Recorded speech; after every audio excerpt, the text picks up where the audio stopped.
จ้าหน้าที่ภาษียึดเฮโรอีนได้อีก 5.8 กิโลกรัมเกียมนำออกไปต่างประเทศ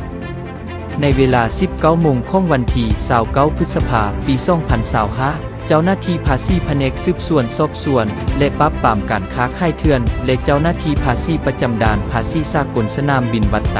เจ้าหน้าที่ตำรวจกวดคนเข้าออกเมืองและภาคส่วนเอ็กซเรย์ของสนามบินวัดไตอาคารสากลได้พร้อมกันกวดกากระเป๋าเดินทางของผู้โดยสารภายหลังส่งเสวามีสารเสพติดสุกเสืองอยู่ผ่านการกวดกาตัวจริงพบเห็นกระเป๋าเดินทางของผู้โดยสารจำนวน2หน่วยสีเทาและสีดำซึ่งเป็นของผู้โดยสารชายคนสัญชาติเนเธอร์แลนด์อายุ70 ปีผ่านการกวดกาตัวจริงพบเห็นเป็นผ้าห่มที่มีไส้เป็นแผ่นเคลือบด้วยเกลี่ยเหลืองจากนั้นจึงแกะเบิงจึงพบเห็นสารเสพติดประเภทเฮโรอีนรวมน้ำหนัก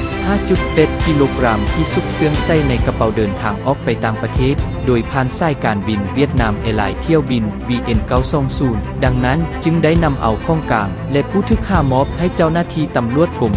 303เพื่อไปดำเนินคดีตามขั้นตอนขบวนการยุติธรรมที่มาของข่าว Facebook กระทรวงการเงิน